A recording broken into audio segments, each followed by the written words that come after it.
Cześć, to Bartek czeka ze strony universeofmemory.pl.com. Jakieś 2 lata temu, czy nawet 3 lata temu nagrałem popularny filmik na temat tego, jak można korzystać z terapii świetlnej, tak zwanej fotobiomodulacji, aby wyleczyć albo leczyć tarczycę, bo w zależności od tego, z jakim stopniem niedoczynności tarczycy mamy do czynienia, możemy ją albo w pełni wyleczyć, albo przynajmniej znacząco poprawić jej stan, żeby sama zaczęła produkować dużo więcej hormonów tarczycy.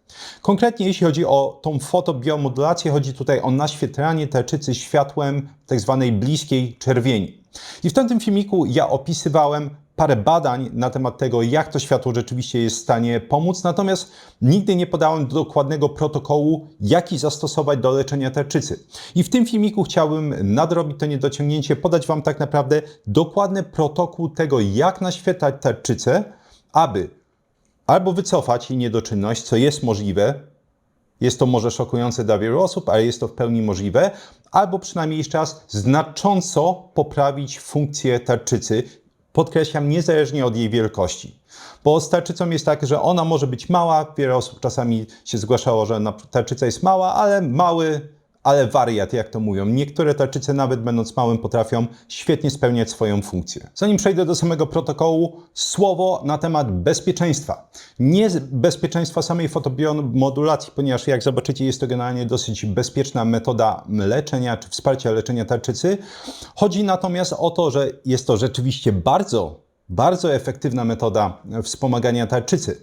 To znaczy, że jeśli obecnie, trzeba podkreślić, bierzesz lewotyroksynę, nieważne czy mówimy o zwykłej niedoczynności tarczycy, czy mówimy o niedoczynności typu Hashimoto, i zaczniesz naświetlać, to Twoja funkcja tarczycy znacząco się poprawi. To znaczy, tarczyca będzie samodzielnie produkować zdecydowanie więcej hormonów tarczycy. Innymi słowy, jeśli nie będziesz kontrolować dawek leków, to może się okazać, że w skrajnych przypadkach można nawet wejść w nadczynność tarczycy. A jak każdy, przynajmniej mam taką nadzieję, wie, nadczynność tarczycy jest dużo gorsza, dużo ciężej się ją leczy niż niedoczynność tarczycy. Nie chcemy więc do tego dopuścić. Jak można to kontrolować? W bardzo prosty sposób.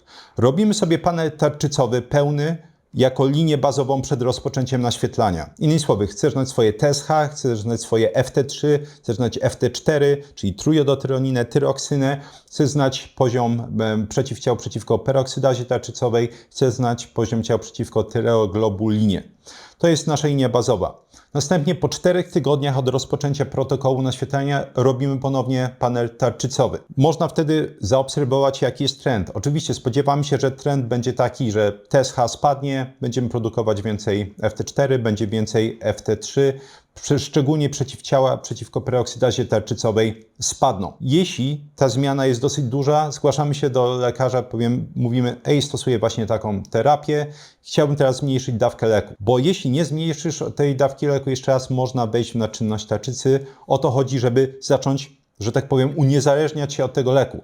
Lewotyroksyna jest moim zdaniem bardzo kłopotliwa w tym sensie, że działa jak hormonalna terapia zastępcza, choćby testosteronem u mężczyzn. Mianowicie prowadzi do takiej pętli ujemnego sprzężenia zwrotnego. Jeśli ciało samo wykrywa, że istnieje ten hormon tarczycy, tyroksyna, która następnie jest przekształcana w trójjodotyroninę w organizmie w wystarczającej ilości, to ciało nie czuje potrzeby, żeby produkować samodzielnie te hormony tarczycy. To jest niestety olbrzymi kłopot, że tak naprawdę stajemy się praktycznie w pełni zależni od tego leku. Dlatego moim zdaniem odpowiedzialne podejście w medycynie powinno polegać na tym, że stosujemy różnego rodzaju terapie, które starają się wzmocnić funkcję tarczycy, aby opóźnić podawanie tego leku albo wykluczyć je, jeśli to jest możliwe. Niestety dobrze wiemy, że przepisywanie lewotyroksyny to jest absolutny standard, to jest pierwszy krok. Rozumiem, jest to lek, jest łatwy do brania, podania itd. Natomiast jak zaraz zobaczycie, samo naświetlanie tarczycy może przynieść fantastyczne efekty bez podawania leków i również wykluczyć potencjalnie możliwość podawania takich leków, czy zmniejszyć przynajmniej znacząco dawki. Jakich efektów może się spodziewać? Trzeba podkreślić jeszcze raz, spadek będzie TSH, będzie poprawa produkcji tyroksyny, czyli FT4, będzie poprawa produkcji trójjodotyroniny poprzez poprawę konwersji tyroksyny do trójjodotyroniny. Sam stosunek trójjodotyroniny do tyroksyny będzie również poprawiony. W badaniach standardowo również odnotowuje się znaczny spadek przeciwciał przeciwko preoksydazie tarczycowej, co pokazuje generalnie, że jest dużo mniejsza autoimmunizacja tarczycy. To jest oczywiście szczególnie ważne u osób, które cierpią na niedoczynność tarczycy typu Hashimoto. Jakich efektów z kolei możesz się spodziewać, jeśli chodzi o dawki, które obecnie bierzesz? Jeśli bierzesz 25 mikrogramów lewotyroksyny, to jest praktycznie pewne, że jeśli będziesz prawidłowo naświetlać tarczycę, to nawet po miesiącu często można już odłożyć ten lek, bo nie będzie najzwyczajniej w świecie potrzebny. Jeśli bierzesz 50 mikrogramów tarczycy, wciąż jest bardzo duża szansa, że po zaledwie 4 do 8 do 12 tygodni ten lek nie będzie potrzebny, dawkę będzie można zmniejszyć do zera. Jeśli bierzesz 75 mikrogramów czy nawet 100 mikrogramów, tutaj przy 75 mikrogramów, ja tu dam jeszcze przykład jednego badania, jest wciąż jak najbardziej realna szansa, żeby zmniejszyć ilość tego leku do zera. Przy 100 mikrogramach, no tutaj najczęściej będziemy mówić o potrzebie zmniejszenia dawek tego leku nawet na 25 mikrogramów, nie zawsze o pełnym wykluczeniu, chociaż i nawet to pokazano w badaniach i to trzeba bardzo mocno zaznaczyć. Krok drugi, jeśli chodzi o bezpieczeństwo, czym się naświetlać. Generalnie w badaniach standardowo używane są terapie LLLT, czyli terapie laserowe niskiego poziomu, czyli innymi słowy korzysta się z laserów. Natomiast my wiemy z badań, i omawiałem to w tym odcinku, czerwone światło, robisz to źle, a propos właśnie tego, jak się prawidłowo naświetlać, opisywałem badania, które bardzo jednoznacznie pokazują, że jak najbardziej można zastąpić terapię laserową niskiego poziomu zastosowaniem profesjonalnych lamp diodowych LED. Które będą oczywiście emitować światło czerwieni, najczęściej i bliskiej czerwieni. Ja zniechęcam do stosowania terapii laserowych w tym sensie, że są to urządzenia drogie, mała szansa, że ktoś kupi coś takiego do domu. Można teoretycznie oczywiście udać się do jakiegoś profesjonalnego gabinetu, ale ceny są po prostu tak absurdalne, że dużo taniej jest kupić sobie po prostu lampę do domu. Jest to wydatek jednorazowy i potem płaci się już tylko i wyłącznie za prąd, a żywotność takich lamp jest naprawdę przeolbrzymia. Czy można korzystać z lamp takich tańszych, z żarówkami żarowymi? One będą obejmowały częściowo to spektrum, które rzeczywiście będzie oddziaływać na tarczycę. Natomiast ja jeszcze raz przypomnę, w tym filmiku opisywałem również różnicę między stosowaniem lamp LED, tej terapii laserowej niskiego poziomu, a żarówkami żarowymi. Te żarówki żarowe niestety mają dużo szersze spektrum, generują mnóstwo ciepła, co przy dłuższym czasie naświetlania, a taki jest potrzebny, jeśli chodzi o tarczycę, mogą nawet uszkadzać tkanki. Trzeba więc zachować ostrożność. Jeśli chcesz spróbować, można, ale jeszcze raz obejrzyj najpierw ten filmik, żeby wiedzieć, jak robić to bezpiecznie. Ja osobiście do tarczycy polecam tylko i wyłącznie dla takiego pełnego bezpieczeństwa te terapię lampami LED. Jeśli masz już taką profesjonalną lampę LED, fantastycznie, będziesz mógł użyć tych danych, które ja podam, jeśli chodzi o protokół, porównać ze swoją specyfikacją techniczną lampy i oczywiście zastosować ten protokół w odniesieniu do swojej lampy. Jeśli nie masz jeszcze takiej lampy, bardzo polecam lampy firmy Mitowl. Jest to firma, z którą współpracuję właśnie jeśli chodzi o też promowanie po prostu fotobiomodulacji. Firma Mitowl ma lampy małe, ma lampy duże, wszystkie są profesjonalne, mają gwarancje 3-letnie, żywotność 50 000 godzin, więc szanse na to, że ktoś zajedzie taką lampę są bardzo niskie i tak jak mówiłem, jest to koszt jednorazowy, a potem można korzystać długie lata. Fotobiomodulacja jest tak uniwersalną terapią, że tak naprawdę nie ma innej, moim zdaniem, terapii, która ma tak szerokie zastosowanie. Można stosować do poprawy stanu skóry, można stosować do poprawy stanu tętnic, można stosować na przykład w Alzheimerze, co pokazały badania, w ADHD, u dzieci z autyzmem. Jest tego mnóstwo i oczywiście jakimś tam wycinkiem tej mojej misji na kanale jest pokazanie tych badań. Bo terapie światłem, trzeba przyznać, są dosyć bezproblemowe. Tak? Wystarczy sobie usiąść, ponaświetlać się i nie trzeba łykać leków, a często efekty są spektakularne. Jeśli skorzystasz z oferty firmy Mitowl, warto pamiętać, że z kodem BARTOSZ10 masz 10% zniżki na każde zamówienie. Celem tego filmiku nie jest omawianie badań naukowych, bo robiłem to właśnie w tym pierwszym filmiku 2 czy 3 lata temu. Cała literatura naukowa, i w sumie tych badań jest chyba w okolicy 10, jeśli chodzi o kohorty ludzkie, znajdziecie w pierwszym komentarzu pod filmikiem w sekcji czy podsekcji literatura. Można samodzielnie przeczytać te badania i zobaczyć, że wszystkie pokazują to samo. Będzie mieć zmniejszenie TSH, poprawę produkcji tyroksyny, trójodotroniny stosunku, zmniejszenie autoimmunizacji tarczycy, ale żeby nie być gołosłownym, co to znaczy spektakularne efekty? Mieliśmy na przykład randomizowane badanie z grupą kontrolną i placebo z roku 2013. Zastosowano 10 sesji, podkreślę, 10 sesji naświetlania tarczycy, tylko i wyłącznie. i uzyskano następujące wyniki. U 22 z 23 osób, które naświetlały tarczycę, zmniejszono dawki lewotyroksyny. Czyli innymi słowy zmniejszono u 95,7% tych osób dawki lewotyroksyny. W grupie placebo zmniejszono dawkę jedynie u jednej osoby, czyli 5% mniej więcej. Jakie były dawki startowe lewotyroksyny, które brały obie grupy? Grupa, która miała naświetlaną tarczycę przy pomocy fotobiomodulacji, brała średnio 93,48 mikrograma dziennie. Grupa placebo brała równo 90 mikrogramów dziennie. Sprawdzono, jeszcze raz, było tylko i wyłącznie 10 sesji naświetlania. Sprawdzano wyniki po 9 miesiącach, jak zmieniły się potrzebne dawki leków. W ramach tego badania jeszcze grupa osób, która miała naświetloną tarczycę, odstawiała leki, trzeba podkreślić. Odstawiała lewotyroksynę. Więc po 9 miesiącach grupa, która miała naświetloną tarczycę, brała średnio 38,59 mikrograma. Czyli innymi słowy, jesteśmy blisko trzykrotnego zmniejszenia potrzebnej dawki po 10 sesjach naświetlania tarczycy. Natomiast grupa placebo brała już 106,88 mikrograma lewotyroksyny po tych 9 miesiącach. Czyli innymi słowy, grupa osób z placebo musiała brać więcej lewotyroksyny, to jest oczywiście standard, często z czasem trzeba zwiększyć te dawki lewotyroksyny. Grupa osób, która miała naświetloną tarczycę zaledwie 10 razy, brała prawie 3 razy mniej lewotyroksyny.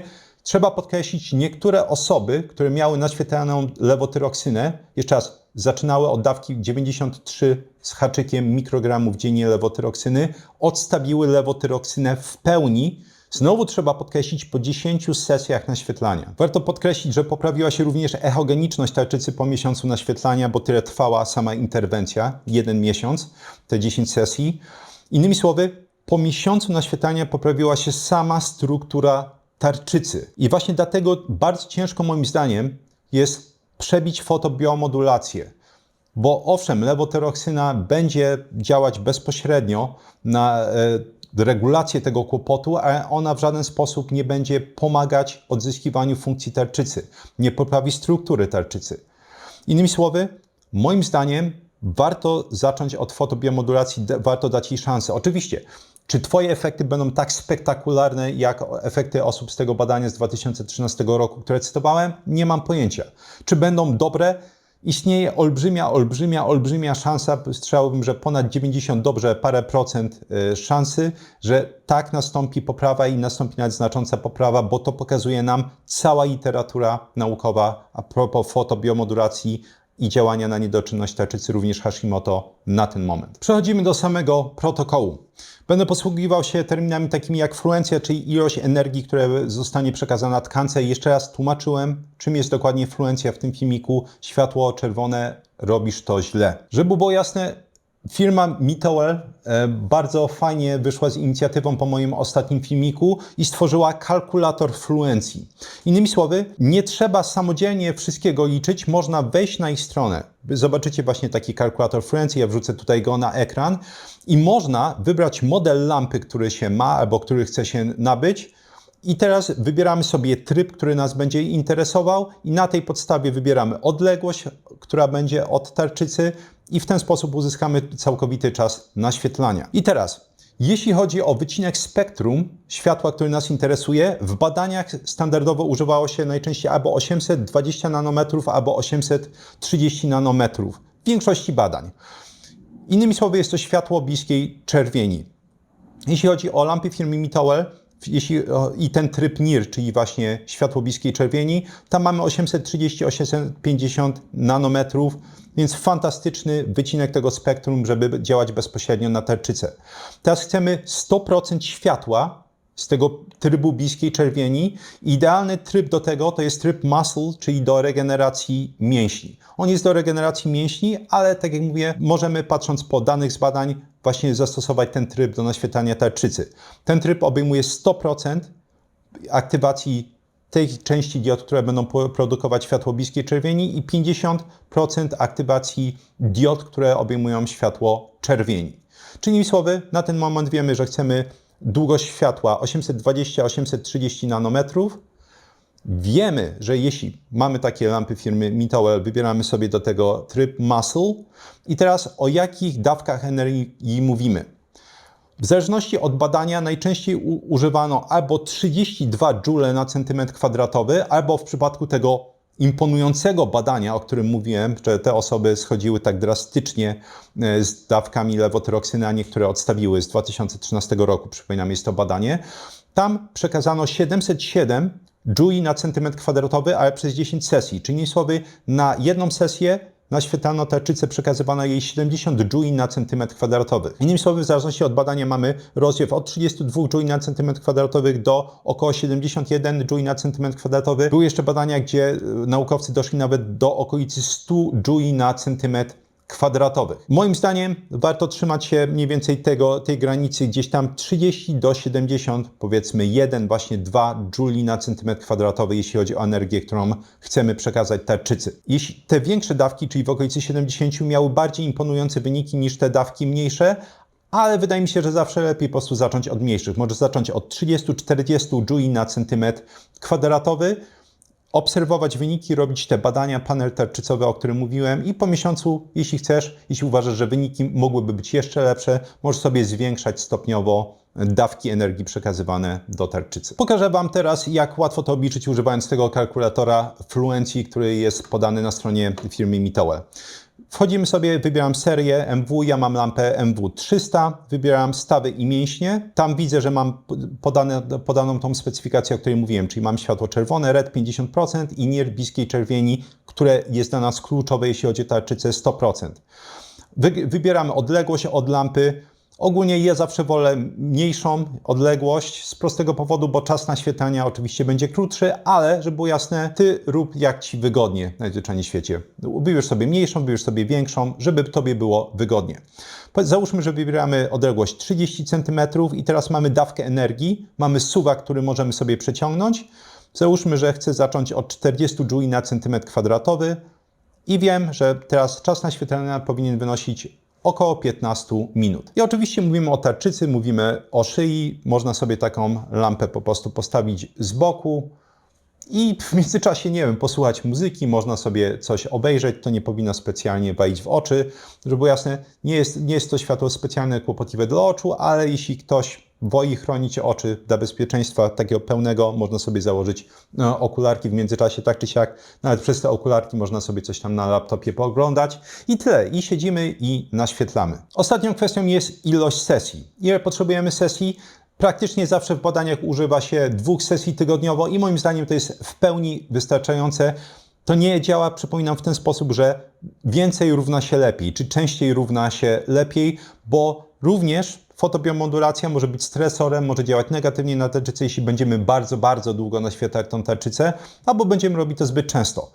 2 sesje tygodniowo eliminują praktycznie w pełni ten kłopot, nawet jeśli taka sesja będzie trwała dłużej. Przypominajmy oczywiście, że można sobie zmieniać strony naświetlania, tak? Czyli na przykład podczas jednej sesji naświetlamy sobie najpierw jedną stronę, a potem naświetlamy sobie drugą stronę tarczycy. Pełne podsumowanie będzie brzmiało w ten sposób. Długość spektrum światła 820-830 nanometrów, a więc światło bliskiej czerwieni.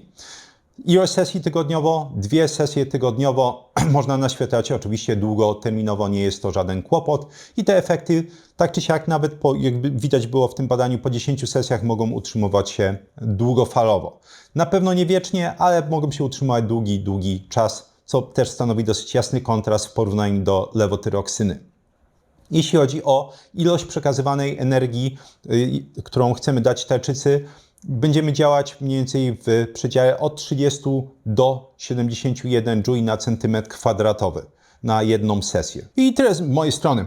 Jak zawsze dajcie mi znać w sekcji komentarzy, jeśli są jakieś pytania. Dajcie mi znać w ogóle, czy jeśli pierwszy raz słyszysz o tej terapii, o fotobiomodulacji, czy zamierzasz ją zastosować, a jeśli tak, to oczywiście będę bardzo, bardzo wdzięczny, jeśli za jakiś czas, za miesiąc czy 2 miesiące wpadniesz znowu do tej sekcji i dasz znać innym, jakie są tego efekty.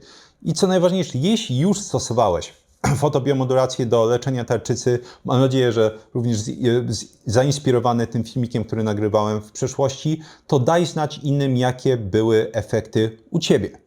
Jak zawsze będę obecny przynajmniej parę godzin w sekcji komentarzy, żeby podpowiadać na te Wasze pytania. Jak zawsze szybkie ogłoszenia. Polecam swoje flagowe kursy z drugiej części mojej działalności, kurs Vocabulary Labs, czyli laboratoria językowe, gdzie pokazuję, jak samodzielnie opanować dowolny język, ponieważ system ten nauki jest uniwersalny z dowolnej rodziny języków. Kurs Kuźnia Ekspertów, gdzie pokazuję, jak samodzielnie opanować dowolną dziedzinę od A do Z, jak szybko przyswajać informacje, zapamiętywać, tworzyć głębokie ich rozumienie, wdrażać suche informacje w praktykę. Osobno również polecam kurs O jeden wozadelko, gdzie pokazuję, jak zatrzymać i odwracać androgenowe łysienie, zarówno u pań, jak i u panów, jak diagnozować u siebie telogenowe wypadanie włosów, czyli ten stan, kiedy włosy często wypadają garściami. Jeśli się zdiagnozuje taką przyczynę, to oczywiście można powstrzymać to wypadanie i włosy będą potem ładnie odrastać. Przypominam, cała literatura naukowa jest w pierwszym komentarzu pod filmikiem. Tam są również 3 piosenki rockowe, żeby mieli spędzić czas również po wysłuchaniu filmiku i bonusowa ciekawostka powiązana z tym odcinkiem. Z kolei w opisie znajdziesz wszystkie oczywiście polecane przeze mnie kursy, również produkty polecane przeze mnie, produkty firmy Mitowel, wysokopolifenolową oliwę z oliwek firmy Numa, fantastyczna, każda partia oliwy jest tam badana bardzo rygorystycznie i również jeśli chcesz w prosty sposób wesprzeć kanał bez kosztu dla Ciebie, a tak naprawdę z odjęciem kosztów, to są linki zniżkowe do firmy Alines 5% i firmy Muscle Zone na suplementy. Można kupić po prostu suplementy, które i tak używasz właśnie z kodem zniżkowym i jakaś część tego jest przekazywana po prostu potem mi w ramach afiliacji. Również jest link do mojego newslettera, tam z kolei możesz wpisać swój adres mailowy i wysyłam artykuły powiązane z drugą częścią mojej działalności, czyli właśnie poprawa pamięci, nauka języków obcych, poprawa produktywności między innymi. Jeśli ciekawią Cię informacje podane w tym filmiku, można je ściągnąć w formie łatwo dostępnych fiszek elektronicznych. Opcja jest dostępna dla patronów kanału. Można ściągnąć fiszki do tego odcinka i ponad 200 poprzednich nawet w ramach takiego jednego patronatu. Również dla patronów jest dostępne forum prywatne i sekcja Badanie Tygodnia, gdzie raz w tygodniu omawiam właśnie jakieś ciekawe badanie dodatkowe, które wpadło mi w ręce, najczęściej o wymiarze praktycznym tak zwanym. Dzięki serdeczne za wysłuchanie tego odcinka i do usłyszenia w następnym, który będzie, trzymając już takich zajawek, które ostatnio zacząłem robić, o połączeniu teakryny, tutaj jest o tym filmik, i kofeiny i jakich efektów można się wtedy spodziewać. Dzięki jeszcze raz za wysłuchanie odcinka i do usłyszenia.